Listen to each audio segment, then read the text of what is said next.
Greetings and welcome to the Leadership Challenge Show here at EBN TV. It's another time to talk about leadership. All of us, we are concerned about the leadership that we have all over the world, in our country, Kenya, in our churches and in our families. This is the show that we discuss how we can improve, how we could challenge leaders to provide better leadership. This show is coming on air at a time when we changed leadership in the United States of America. Donald Trump is out of office and there's a new president. And closer home, recently in the city of Nairobi, we saw our governor being impeached. We have had challenges all over Africa. We had elections in Uganda just the other day. But the bottom line in everything is, what kind of leadership do we have in a country, in a county, in a church, in a home? We are here to discuss leadership and the challenges that we have in leadership today. At the bottom of your television, you will see a number. We want you to talk to us and tell us your thoughts on leadership. And we will be responding to you as we continue. With us in studio to help us to answer the questions that we have is a seasoned leader, a leader I have known for many years. In fact, the whole of my adulthood have seen this man doing leadership. This is none other but the General Secretary of the Redeemed Gospel Church and the Senior Pastor of Redeemed Gospel Church in Syokimau. This is none other than Dr. Bishop Stephen Kanyia. You're welcome, sir. You can greet us and introduce yourself. Thank you, Reverend Kavoi. Yeah. I'm delighted to be invited to this studio. Yeah. My name is Bishop Dr. Stephen Kanyia, the General Secretary of Redeemed Gospel Church. I am also a senior pastor, as Reverend has said, from Redeemed Gospel Church, Syokimau. I'm married to one wife, Eve Kanyia, and both we have 3 adult children, 2 sons, 1 daughter, all of them married. And we have 6 grandchildren. I was born again in 1974, and I've been a church member since birth because I was dedicated to the Lord in 1956. Wow. In the Salvation Army Church. Yeah. Yeah, thank wow. you. Thank you so much. I think this show is going to be an amazing show. And before even we get to the matters that we came to discuss, maybe, Dr. you can help us also know more about your leadership, your journey of leadership, and some of the levels of leadership you have played before in your life. Thank you, Reverend Kavoi. Yeah. I was born in 1955. Wow. Taken to church, and I've grown all my life in the church. Yeah. So I'm biased, although I've done other things, as I will explain. I'm biased towards church leadership, although I know other things, as I will say. Yeah. Because my father was a co-sergeant major in the Salvation Army. Wow. For 31 years. In other words, a co-sergeant major is like the resident associate pastor in a Salvation Army church. Yeah. So all the senior clergy of Salvation Army Church used to come home, and I could hear them discuss very deep, detailed church issues when I was a toddler. And I grew up with this until myself, I also became a church leader. I found myself in my church being a youth leader or a senior cadet, as we used to be called in the Salvation Army. Then I grew up. I found myself teaching in the choir. And of course, that is leadership. That's leadership. Then, in 1974, I was born again. And I found myself now taking more serious roles. I could be called to preach and to teach and to train. And then I came now, I changed from Salvation Army to a Redeemed Gospel Church in 1974. When Redeemed Gospel Church came into being, my founder member of Redeemed Gospel Church. Beautiful. I joined it immediately, very soon after it was founded. Yeah. In Madare Valley. And I've grown with Redeemed Gospel Church. I became a church elder in 1978 in a Redeemed Gospel Church. I became a pastor in Redeemed Gospel Church in 1991. I became an area overseer in just before 2000. That is now leadership of several churches. You are overseeing several churches. Yes, I was overseeing 5 churches then, and they grew up to 11 churches. Then I became a sub-regional overseer. That's so even bigger. I was a pastor of pastors of pastors. It was at that level. That level of leadership. Of responsibility, yes. Yes, then later I was appointed as the General Secretary now of Redeemed Gospel Church, a job I've been doing now for the last almost 8 years. Yes. Wow. And we thank and appreciate God for what we have seen. Now, I went to school. I graduated from the University of Nairobi in 1981 with a bachelor's degree in veterinary medicine. And in the field, I went to the field as a veterinary officer. I was promoted to be a senior veterinary officer. Yeah. I went to the provincial veterinary office in Eastern Province then, Embu. And I found myself in charge of several officers. And I used to assist, to a great extent, the provincial veterinary officer for many years. And then I also found myself going again to train, and graduated from the University of Edinburgh with a master's degree in animal breeding. That is in which country? That university? It's in Britain. In Britain? Great Britain. Okay, yeah. Now, when I came, I became a breeding officer, national breeding officer. And there were many, officers under me then.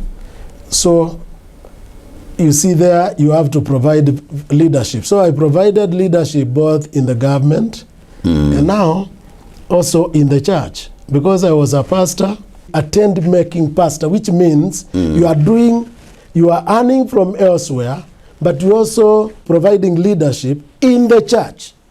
So I learned a lot from both fields. Then I also tried politics at one time. Oh, say something about that. I wanted to be a political leader because I saw a vacuum where honesty, integrity was conspicuously missing, and I felt I needed to provide that. I went in 2002, actually campaigned in Kangundo constituency. Yeah. Got votes, but they were not enough to take me to parliament. But I had learned a lot. Wow. And when I speak, politicians listen because I understand what they go through. And I'm able now to pray for and advise politicians from the wealth of experience I gained when I practically went through that process. Wow, beautiful. That's quite a leadership journey. You must have a lot to tell us today. But let me ask you, do we have challenge in leadership? World over, locally, in our homes? Is it real that we have leadership challenges? Thank you, Reverend Felix, for that very important and pregnant question. Wow. Leadership is easily talked about by the learned and the unlearned, the skilled and the unskilled, the professionals and the non-professionals, the Christians and the non-Christians. Everybody talks about the politicians and everybody. Everybody Yes. talks about leadership. Yeah. But I think it is the least understood subject Oh, world over. okay. It is easy to talk about Leadership. but to provide leadership Oh, and authentic leadership yes. is a happy task. It is like pastors. I hear pastors talking about prayer. It is easy to talk about prayer, Yes. but to pray It's work. is work. So it's easy to talk about leadership, but to be a leader and to be seen leading Yeah. and authentically doing it Yes. is a different story altogether, So- in my view. So you have accepted that we have leadership challenges nationally, county level, church level, home level. You admit that leaders, institutions, homes, and are experiencing leadership challenges in various ways. I totally agree with you, Reverend Felix, Yes. that leadership is a challenge everywhere. Internationally, Yes. if America is a country to look at in terms of international leadership, Yes. why did they 2 weeks ago invade Capitol Hill? There were protests. Yes. Why did we hear them complaining that the elections were rigged? That is the least we would want to hear from America. Yes. And you look at their senior politicians, Yeah. the president and those others crying. You would want to ask, did they provide leadership? Even when this Capitol Hill was being invaded, Yeah. did the senior-most leaders, political leaders and otherwise, provide leadership? Did we see that being the case? What During did that we time? hear? Yes, at that point in time. Yes. So it's easy to talk about leadership. It's easy to be a positional leader, Yes. but to have attained the highest level of leadership, that is personhood, where you become an institution, is not easy. Because when you read this book by John C. Maxwell, where he talks about positional leadership, being permitted to be a leader, Yes. a production leader, a leader, we accept your leadership because you are leading us to produce something. Yes.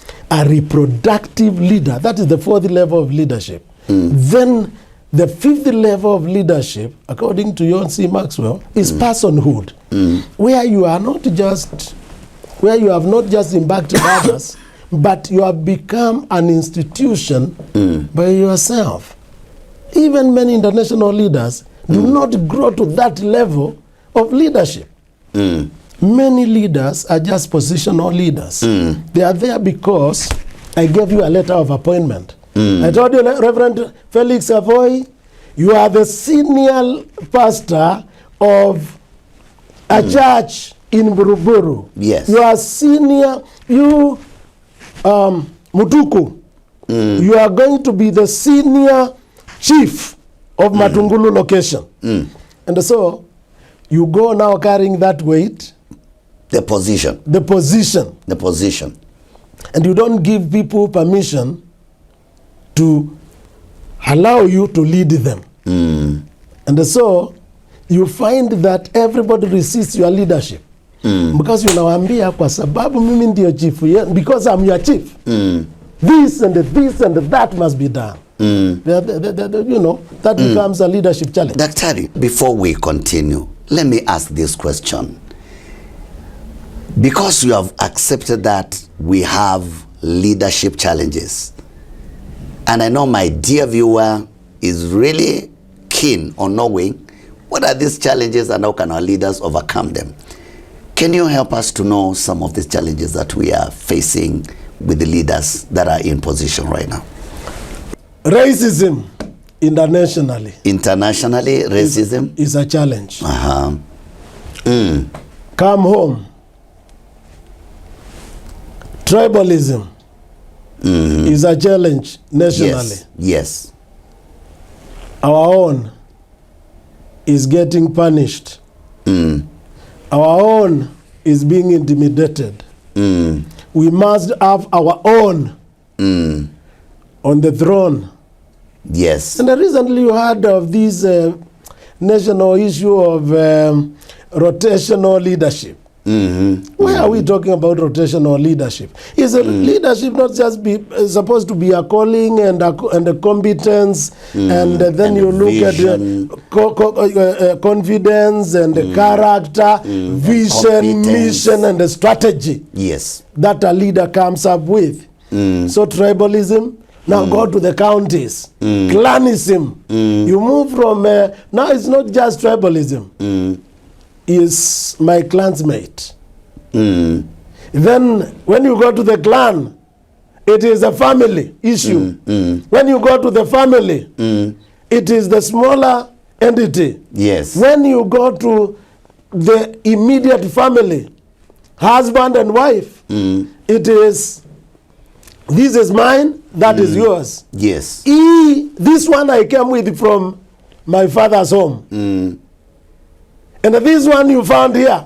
Yes. So you realize it is a challenge from the international level to the national, to the county, to the sub-county, to the district, to the division, to the location, sub-location, the village, and the family, and the individual. And to the home. Yes. Wow.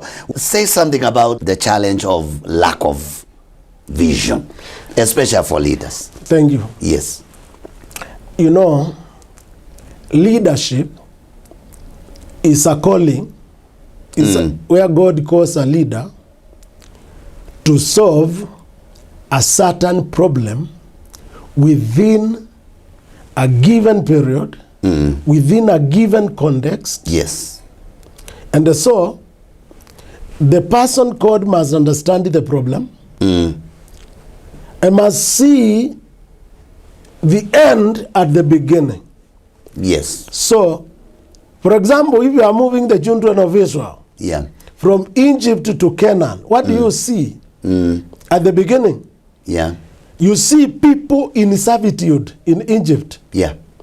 That is the current situation. That is where you craft your problem statement from. Then what do you see at the end? That is your vision. The vision is, I see people settled in the promised land, a land flowing with milk and honey, enjoying their freedom and worshiping their God who has called them out of bondage to freedom. Wow.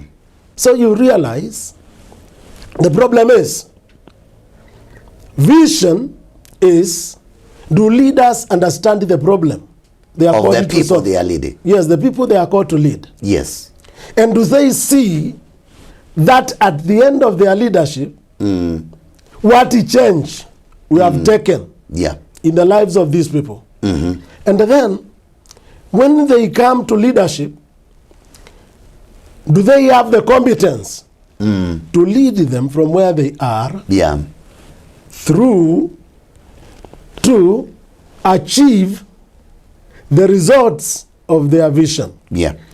Which Yeah. means the issue is here. People may craft great problem statements which mean nothing. Manifestos. Which Manifestos. mean nothing to them, Yes. and even to the people that they are leading. They may great English, great Kiswahili, great Kikamba, whichever language. Whichever language. Whichever language. Yeah. Doesn't matter. Then they may go to an educated person, Yes. and a powerful vision statement is written, and a powerful mission statement because people have gone to school. Yes. But you give it to somebody who does not even understand all that, because one, they may have the charisma, but they don't have the vision, and they don't have even the competence. Even what is written on paper for them, they don't have that competence. And then now they cannot come up with a strategy. Strategy are the staircases that you use, Yes. to achieve their long-term vision. Yes. They don't know even what the SMART objectives they Yes. are supposed to, achieve are. They Yes. don't have even indicators of success from year 1 to year 5. If somebody is a member of parliament or an MCA or a pastor, where am I going to take my congregation from year 1, year 2 to year 5? Where shall we be? Beautiful. Amazing. Well, we have to take a short break, but it is clear, especially the last statements we have received from Dr. here, that a leader must know where he is taking his people. And one of the biggest challenges we have in this country is people in leadership who don't know where they are taking the organization, they don't know where they are taking the home, they don't know where they are taking the church, and they don't know where they are taking the country. And I pray as we talk here, we will get answers to these leadership challenges. Keep talking to us. We take a short break. We will be right back.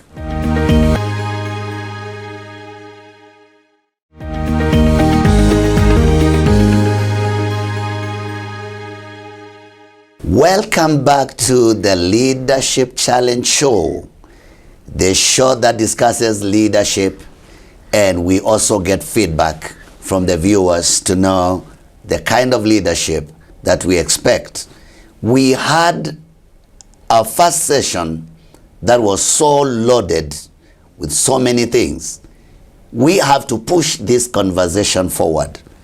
And Dr. I will want you to help us to describe briefly the making of a leader. Because I believe a leader will not just appear, but a leader will be processed by a process until he is thoroughly cleaned and matured and prepared to lead people. I know we have leaders who did not go through process, and some of them may be faltering when it comes to making decisions that can help people. What is the process of making a leader? How is a leader made? Help us to understand. You're asking very exciting questions. The processing of a leader. Yes. You know, the Bible is one of the very old books whose making started almost 6,000 years ago. Yes. The creation. And therein you find very many leaders. Yes. So because I know your viewers are readers of many books. Yes. They are philosophers. I want to encourage them to go to the Bible. One of the very powerful books ever written, which remains relevant throughout centuries. All the generations. And here you find God processing, for example, leaders. In the Bible we see that. In the Bible you see a lot of processing of leaders. Yes. And I can take anybody. I can take anybody. Yes. When God wanted to have a people that would show Yes. how he operates. He just chose one man, and he called him Abraham. Yes. And you see, he called him from the Har of the Chaldeans. When you read Genesis, Yes. that is by the Bible, Genesis chapter 11. Yeah. He called him from the Har of the Chaldeans. Yes. And they told him, come, I'm going to give you a land flowing with Milk and honey. and not honey. And he promises him what he's going to do to him. And so you see Abraham beginning to lead. And he moves, he obeys. So leadership has to do with a calling. Yeah. Abraham was called by God. He obeyed the call. So, Dr. You are telling us where it all begins. It is at the calling level. Yes. Even in current world leadership. Yes. Okay. Do you say that every world leader must have a calling to lead people? Absolutely. Wow. My Wow. brothers Wow. and sisters. Wow. I'm saying this. A medical doctor, Yes. to serve his people well, Yes. is a calling. Is a calling. Nobody can compensate a doctor for what he does to sustain human life That's true. unless he takes that as a calling. It's a calling. He will always be complaining. And I want you to know, in any country all over the world, Yes. there will always be strikes Yes. if doctors and medical practitioners, professionals, Yes. do not take that profession as a calling. Oh. Teachers, Yes. if they don't take their profession as a calling, It's a calling. Yes. problems. There will be a problem. If political leaders How? do not take what they do as a calling, It's a calling. they will have problems world without end. If church ministers Yes. do not take what they do for mankind Yes. as a calling, Christianity, any religion all over the world is going to die. So there has to be The call. a call. And a call is associated with a caller who is higher than the person that is being called. And the caller, the person that calls, the caller, Yes. shows the problem that is calling the person called to solve. There must be a problem. Yes. So it begins with a calling. It begins with a call. But also, Dr. The call also must get a response. Now that is where we are coming. All right. All those people that have been called by God. And I said Abraham. Yes. When he was called from the Har of the The Chaldees. he moved from southern Mesopotamia with his father to northern Mesopotamia to Iraq. Then there, I think he got confused for a while. Yes, he stayed there for some time. Yes, with his father Terah. Until his father died. Until his father died. Died there. And God came again And told him, this is to not where you remind were going. him that I called you. And this Wow. was not their destiny, the destiny of your calling. Yes.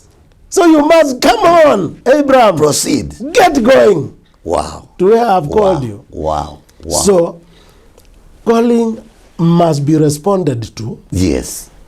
When God acts, there's this man who was a Pharisee called Paul, Paul. or Saul at that time, later Paul. I want you to know, on his way, because there was confusion in his mind of the God that he was serving, sometimes you can be called and confused. Yes. So you need to process a calling. Now, he goes, and the thinking that he is serving the God that called him, Yeah. God stops him on the way, and they calls him 3 times, Saul, Saul, why are you persecuting me? And he asks him, Lord, who are you? Who are you that I'm persecuting you? And he says, I am Jesus whom you are persecuting. And now I'm calling you. Yes. To do what I called you to do. And I want you to know, we have 4 kinds of leaders, you know. We have phlegmatic leaders like Abraham. They find decision-making difficult. I think this is why it took him so long to decide to move on. He almost settled in Haran. Yes, because he's a phlegmatic leader. We have melancholic leader. Melancholic leaders like Moses, who are always complaining. Wow, okay. About their calling. Yeah.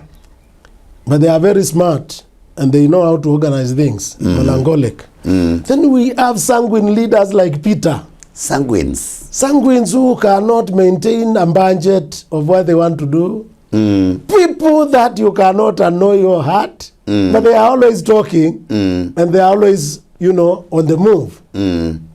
Those are called sanguines. And if you go to any place, the smartest dressed people are the sanguine leaders.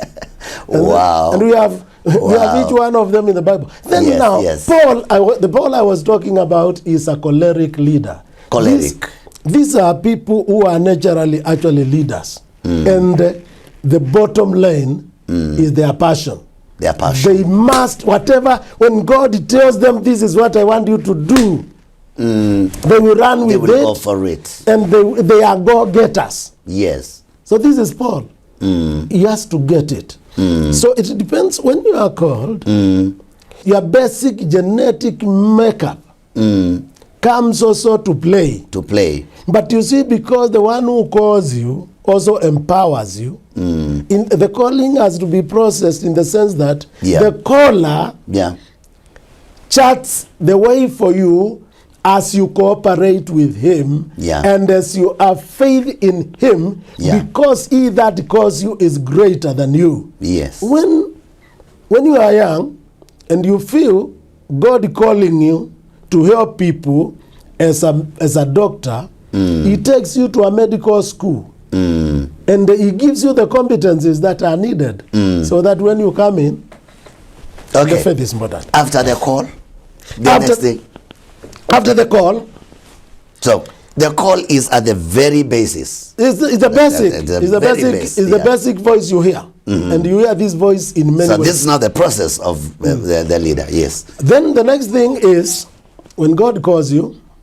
Now, He builds competence in you. Yes. For example, if you take a very basic example in the Bible, Moses. Moses is a good example, man. God calls him as a kid from River Nile. In fact, he was born for that reason. Yes. Because it means Moses, the name Moses means drawn from the water. Out of the river. And now he is taken straight to the palace. Yes. And the Bible says, although Moses says he was what? He was not able to talk right. He was a stammerer. A stammerer. That is the word. You know, English is a language that we bought with a lot of money. Yes, exactly. He was a stammerer. Because Moses was a stammerer. Yes. And he says that, and he wants to ride on that. Yes. But the Bible says, when you read the Bible, one of the books in the Bible, Acts, chapter 7, for example, verse 20, he was educated in no ways. No, the wisdom of Egypt. He knew everything. As far as wisdom, knowledge, understanding of Egypt was concerned. Yes. He knew it. Because God, when God calls you, He power packs you. And that empowerment has to do with two things.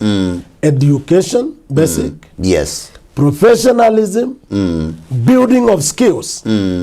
So Moses was power packed in Egypt, partly, but partly though. Yeah.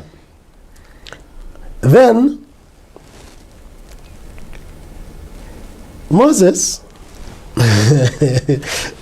you see, when the problem was not where Moses was. Yes. Was where he was born, but was not where he was brought up. Yes. So when he went to his own people where the problem was, with that calling, yes, there was a disconnect. Yet he is the leader. Yes, he's the leader because... And he's called. The people and he has responded to the call. Yes, but he's a palace boy. Oh, okay. A powerful palace boy. Okay, okay. But the people he's called to deliver are slaves. And the slaves are bitter. You are sometimes called to deal with the people who are full of bitterness. Yes. You see, like David, when he was called, he found people who came to him were people in a cave. Yes. People were distressed. People were in debt. And the people who had bitter hearts. They were very bitter. Yes. But the Bible says, because God, these are the people God called him to lead. Yes. David became their captain. Their captain. So he trained them, and those 400 people who quickly grew to 600 became the nucleus of the army of the children of Israel. That's true. Because he became their leader. So Okay. God power packed him, and then he transferred that, because God does not call you to work alone. He gave him those people, but see, they were the most rejected in society. Yes. But he became their captain. God can power anybody. So it begins with calling, then it comes to development. You develop the leader. Now, this development is the one I will want us to discuss before we take a short break. So, what are some of the things God did for Moses specifically to develop him? Because we see him coming out of palace and thinking, because I have the call and I've answered the call, I will just deliver these people. And then he kills the first Egyptians, and then he finds that, oh no, it's not as easy as I thought. So then, is that where the process of making Moses as a leader, where it started? And what did he go through finally when we see him returning to Egypt? How is he looking like? How different is the Moses who was killing the first Egyptian and the Moses who is coming after 40 years and facing Pharaoh? Moses, who is killing the Egyptian, is a bitter Moses. Revengeful Moses. Yes. Dealing with one individual.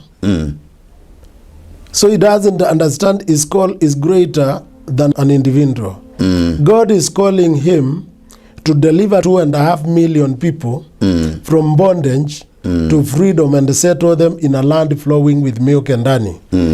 So he is actually half-baked. Actually, that is not the start. It's a continuation. Yes, it's a continuation. And because Moses, the greater the responsibility, yes, the greater the time to build the capacity of the leader. Yes. Capacity is power to hold. Capacity. Power to hold. So that to hold this leadership and to drive it where it goes, Moses needed a total of 8 years to train him to do a 40-year work. Mission.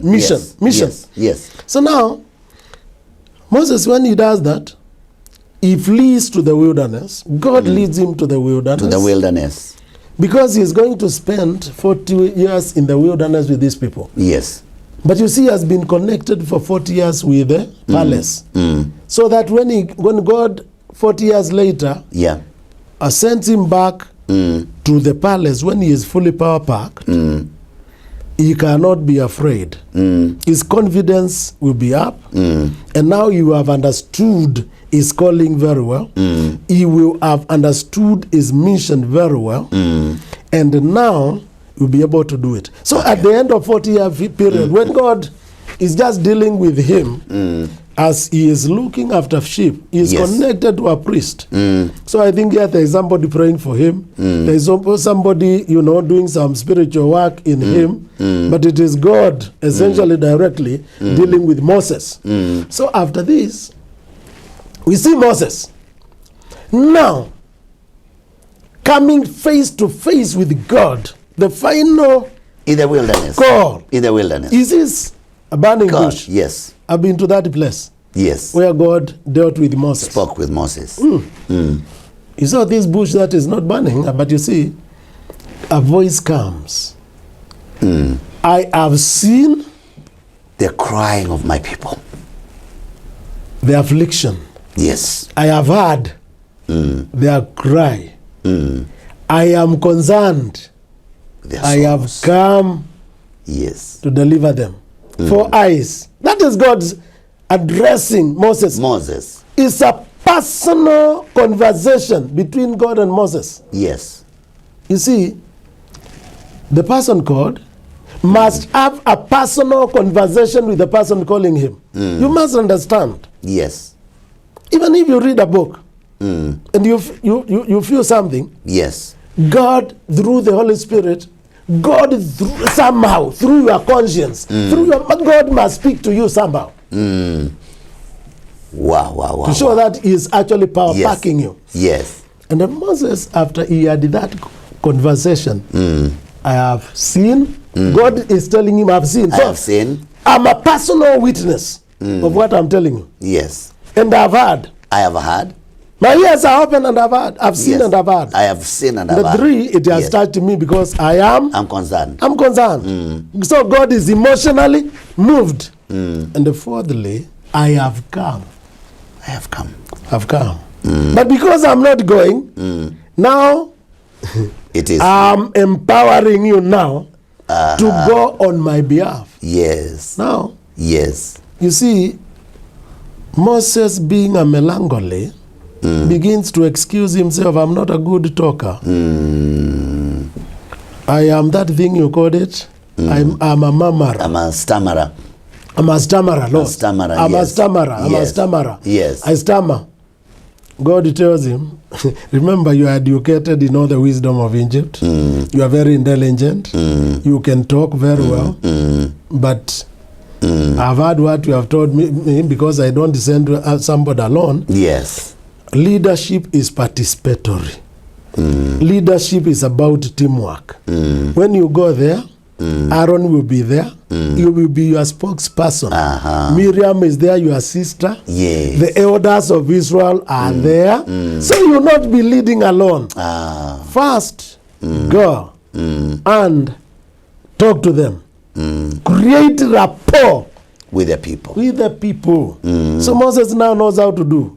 He knows how to do it. Because in the first place, if he understood it, he would have called the children of Israel and he would ask, come on guys, why are these people mistreating you? What is the issue? What is the problem? And he would have gone back to the palace and asked, for how long are we going to mistreat these people? Yes. But because he was not fully power-packed, he was not fully educated, he did not have the skills, he did not have the profession, it needed further training. So I think the problem we have, servant of God, with the leadership we have, be it political, even at the family level. Why do we find a lot of problems in schools? Parenting. Leadership in home, called parenting.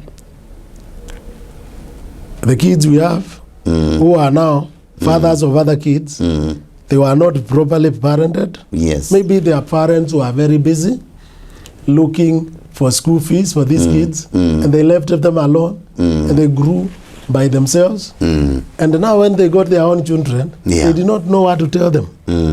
Mtoto agilia, when a kid cries, the father is crying, the mother is crying. Now who is going to tell you to keep quiet? And those are the homes we have today. Those are the families we have today. Those are the families we have today. Politicians. What did we sing the other day? Yote yawezekana bila Moi. Are those leaders who are singing? They are leaders who are singing. 2002. Yes. 2003. Yes. Yote yawezekana bila Moi. Iliwezekana. Na ilipowezekana ilifanyika nini? You see, we have to realize certain things. Yeah, friends. Wow. The making of a leader and the process a leader goes through to develop himself to become the person that can deliver his people. Leadership that we have today, we must begin to challenge it so that is a leadership that is mature. According to what we have seen about Moses, Moses is educated in all the wisdom of Egypt. Then later now, God gives him practical lessons in the wilderness. We see that when he tried to do the job without the skills that he needed to have acquired, when he did try to do it without skills, he did it in a wrong way and he failed. And for 40 years he was in training in wilderness. God processes leaders, and there will always be a problem if we are picking people that are not fully processed to be the leaders who can take people where they are supposed to be. So the making of a leader is very important, and Kenyans, we will continue to complain unless we begin to question, this person wants to be our leader, is he fully processed? We are taking a short break, and when we come back, we shall be wrapping it up.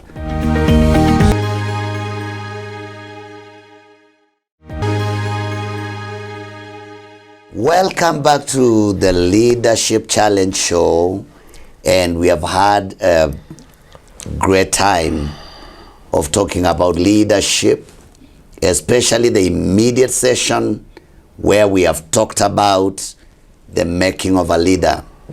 We want now to come to this third and final session in our Leadership Challenge Show today, and we want to look at leaders that have led well, good examples of leaders throughout the world and locally here in our country. And this will help us, especially for we who are in leadership, to know that when we are leading, we are not the first. We are building on foundations that have been laid by others. And Kenya is the way it is today because some leaders in the past sacrificed. I believe this will make us to be very humble leaders and be able to deliver services to the people that we lead. Thank you, Daktari, for being together with us today. And when we look at world over, church circles, family level, national level, county level, in history, both in history and in current times, we know of leaders that have stood out to be good leaders, and they can serve as examples today. Welcome, Daktari. When it comes like now, we have Kenya and the founding father Mzee Jomo Kenyatta, throughout Africa, Kwame Nkrumah, Joshua Nkomo, and then these people that, you know, scrambled for independence. And now we see the kind of leaders that are springing up in Africa and world over. What can we say? How can we compare that leadership and the leadership that we have today? And what are some of these examples that we have? Thank you once again, my good Reverend Felix Kavoi. Yes, sir. You know, the leaders that you have talked about were focused. They were focused. They were just as focused as George Washington, the first president of the United States of America, you know. Yes. Bringing 50 states together. And today, I think it's over 200 years. They are still together. The states are still together. And the laws they crafted and the constitution they came up with is very powerful. Very powerful. Those founding fathers of America were visionary. You are visionary. Were great. They were focused. Yeah. They knew where America had come from, where it was, and where they wanted America to take it. Go. Yes. And they were detailed. Even in the way they crafted their constitution, because look at the amendments they have made. Yes. In their constitution over those many years. Yes. No wonder America remains a great nation, because the founding fathers were that detailed. Wow. That was a calling, in my view. Yes. When it comes to Africa, I would want to say let me look at it from two perspectives. Yes. There were missionaries that God brought to Africa, like Dr. David Livingstone, Kraft, Dr. Kraft, Rebman. They came here. They were missionaries and others. The settlers also came. Yeah. But you see, the two had two different types of agenda. The missionaries came and they began the scramble for Africa, supported by their governments over there. Governors came, and so Africa became a colony of the West. Either Belgium, France, Britain, or German. The people that made a difference in like this in country, our nation, yes. In Africa, and in Kenya in particular, were the missionaries. I'll just give you one example. Yes. Think of the 1920 when Kenya became a British colony. And then the white settlers in the White Islands, the most fertile land. This is why we have many squatters in some parts of the country. Yes. Go to the coast. The Arabs, on the other hand, took the 10-mile coastal strip, and everybody else in the coast became landless. Yes. Squatters. Yes. In the coast. Now, friends, in 1923, there was this big conference held in Devonshire, in UK. Yes. Where the Devonshire White Paper of 1923 was crafted. Yes. Because here were the Asians pushed aside. And here were the British settlers. And the Africans were nowhere. But thank God, the missionaries, the white missionaries, went to represent the native Kenyans. Oh, in that conference? In that conference. Oh. And they pushed the agenda so hard that the Devonshire White Paper of 1923 says Kenya is a native country. Wow. And where the interests of the whites and the Asians conflict with the interests of the Africans, it is the interest of the natives that will prevail. That will carry the day. Beautiful, beautiful. Think of somebody like William Wilberforce. Yes. A Christian. William Wilberforce. In the British Parliament. Through his efforts, supported by others. Yes. Slave trade. Worked for the abolishment. Yes. You remember the great transatlantic slave trade? Yes, yes, yes. That we read in history? Through the efforts of such few. Yes. Because God does not need many people to come up with a vision. So when it came now to freedom of our people, yes, because we were colonized, and the white man thought that the African man is a fool, cannot do anything for himself, cannot do anything for himself, cannot farm, cannot do anything, and they cannot develop anything. The founding fathers of the nations of Africa, Mzee Jomo Kenyatta, yes, Kwame Nkrumah, and others, Julius Nyerere, Kaunda of Zambia, Joshua Nkomo of Rhodesia, and others. You see now, friends, they came and they said no. When the struggle started. And because leadership is influence, yes, they influence the people of the nations to fight for their freedom. Thank God. And when do you think the leaders that we have today think of leadership of this sort, of this kind of leadership, where you do things for the future of nations and future of peoples, Because many people who are coming to leadership today, it's like they just want their 5-year term and that is all they are working for.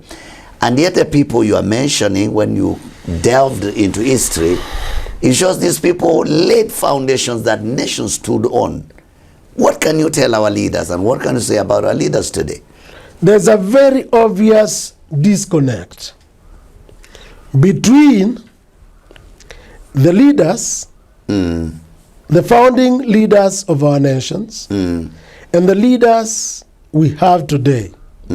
Call them political leaders. In fact, I had the other day, you remember we were burying Bishop Charles Moyo? Yes, yes. Just the other day. Yes, May God rest his soul in peace. Yes, great man. The former vice president of this republic, Honorable Kalonzo Musyoka, addressing Archbishop Gitonga said, and I was there. I was present. Archbishop, don't call us politicians. Yes, I heard that statement. Call us political leaders at least. It sounds better.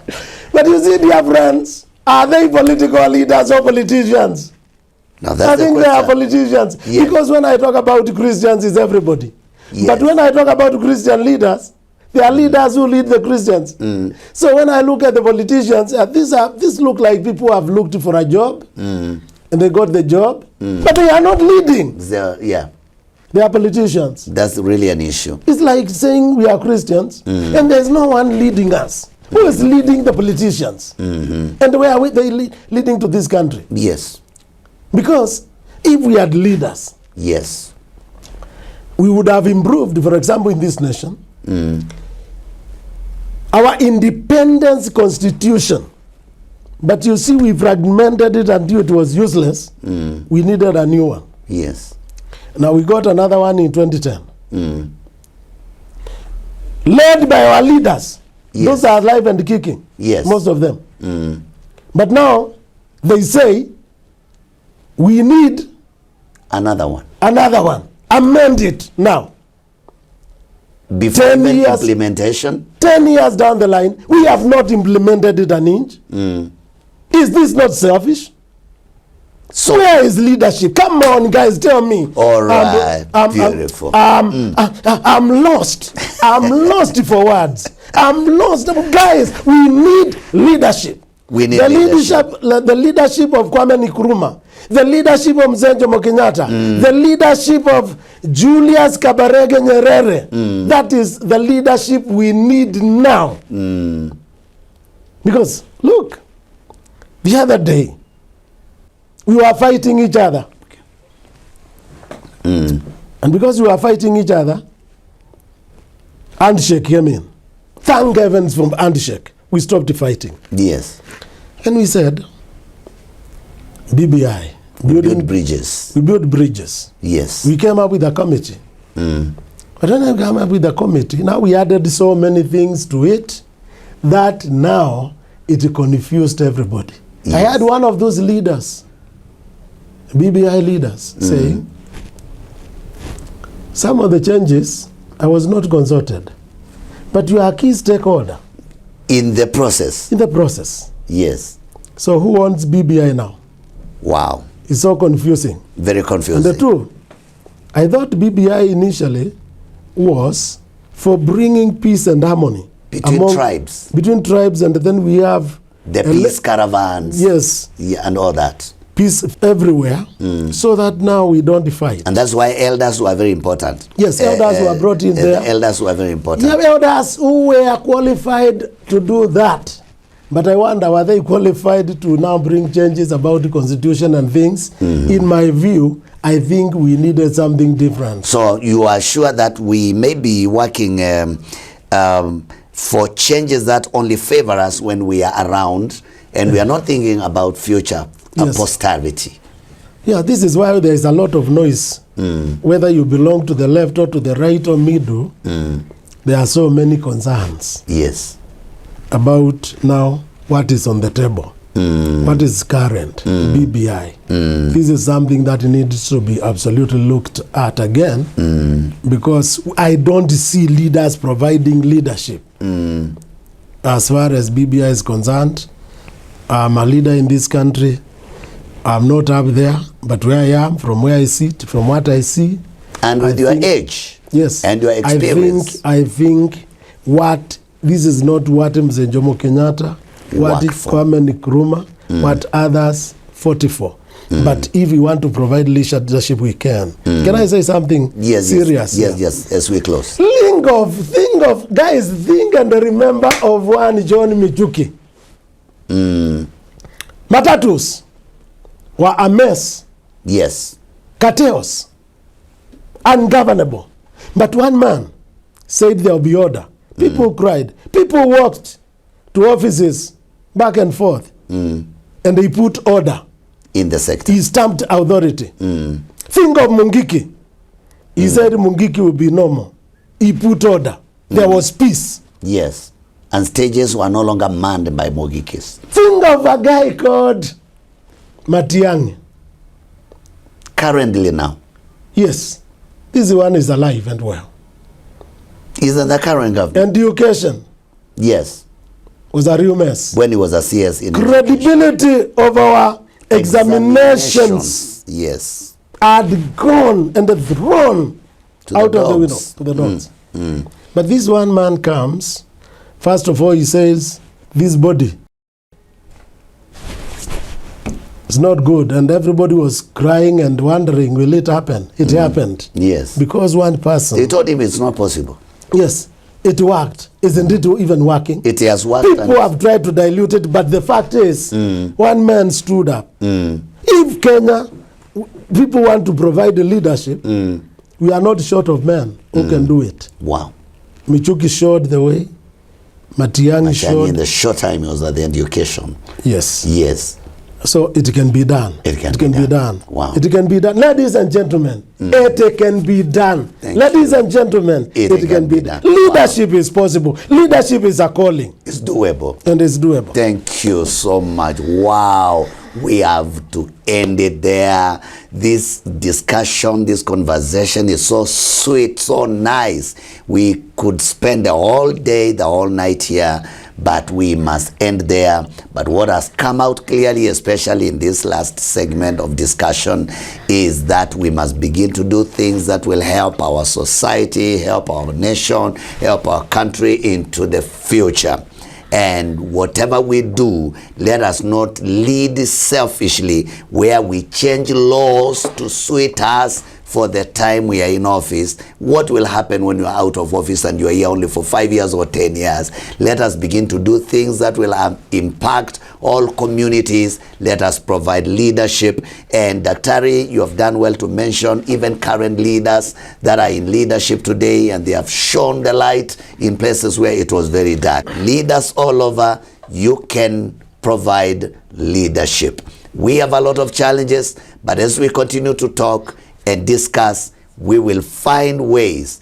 And also we, as the people that put people in offices, will be wise to know how to choose leaders, the right people that can bring change in the society. We must bring it to an end and wrap it up there. Thank you so much for being together with us. And within a very short time, we'll begin to read the reactions that we are receiving on the lines that are open today. Until next time, I will see you here at EBN TV Leadership Challenge.